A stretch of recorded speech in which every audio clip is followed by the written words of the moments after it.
Yo, what's up? Papa Jason at welcome na naman dito sa ating panibagong video. So for today's video mga ka-WhatsApp ay samahan nyo akong kumain ulit at ang kakainin natin mga ka-WhatsApp ay sushi. Ayan mga ka-WhatsApp, at kung nakikita nyo ay kalahati na lang ay tira sa atin yan at kakauwi lang natin galing sa work yan at paparesa natin ng sito yan mga ka-WhatsApp. At syempre bago tayo kumain iinom muna tayo ng konti, o diba? Approve. So tara mga ka-WhatsApp, kain tayo at sana meron din kayong kinakain at may chinichicha kayo dyan kung anong oras nyo man ito napapanood o napapanood. At ang kinakain nga po natin na sushi mga ka-WhatsApp ay wala pong idea kung ano mga tawag dyan. Basta ang alam ko lang dyan meron siyang crab meat at meron dyan yung kulay hilaw, yung mangga, slice of mango. So ayun kinakain natin mga ka-WhatsApp. Kaya naman, para naman magkaroon tayo ng konting idea, trivia na rin o history o background history nitong ating kinakain. So ayun nga mga ka-WhatsApp, alamin na natin kung ano bang pinagmulan itong sushi na to. So tara, let's go!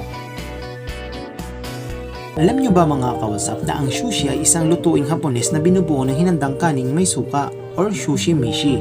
Kadalasan may konting asukal at asin, kasama pa ng iba't ibang kasangkapan, katulad ng pagkaing dagat, gulay at paminsan-minsan tropical na prutas. At alam nyo ba na nag-iiba ang estilo ng sushi at ang anyo ng kanyang presentasyon, ngunit sa lahat ng sushi ay may kaning sushi na tinatawag na shari o shumishi. Hindi na ginagamit ang salitang sushi sa kanyang orihinal na konteksto.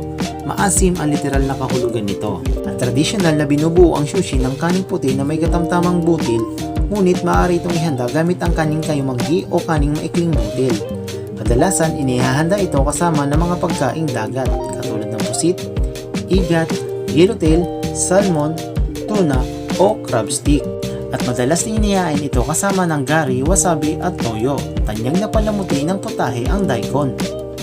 Alam niyo ba mga ka-WhatsApp na marami ang ikinalilito minsan ang sushi bilang sashimi, isang kaugnay na ulam sa lutuing Hapones na binubuo ng hinating isda na hinahaing hilaw. Minsan karne na ipinapares sa kanin.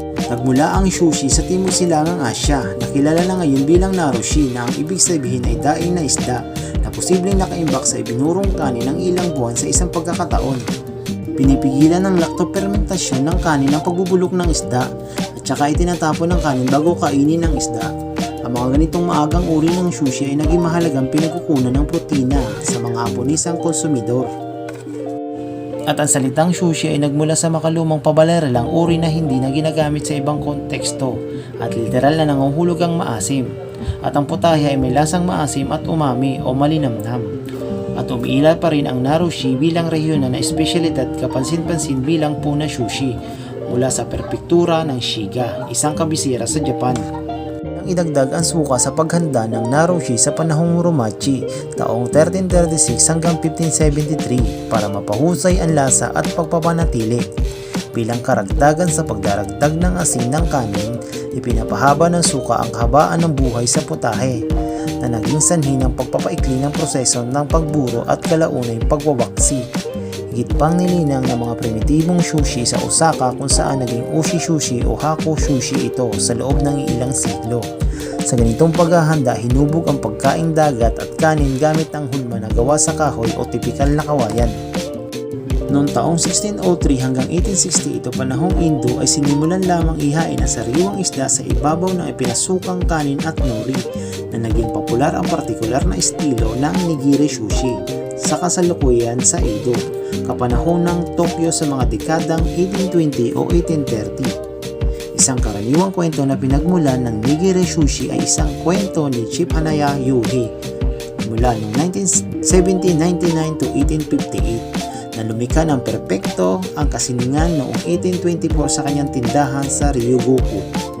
Indomie sushi ang orihinal na tawag sa putahe dahil ginamit nito ang sariwang isda mula sa Indomie, Edo o Tokyo Bay na ginagamit pa rin ang terminong Indomie nigiri sushi bilang kawikaan para sa sushing may kalidad na walang kinalaman sa pinagmulan ng kanyang kasangkapan.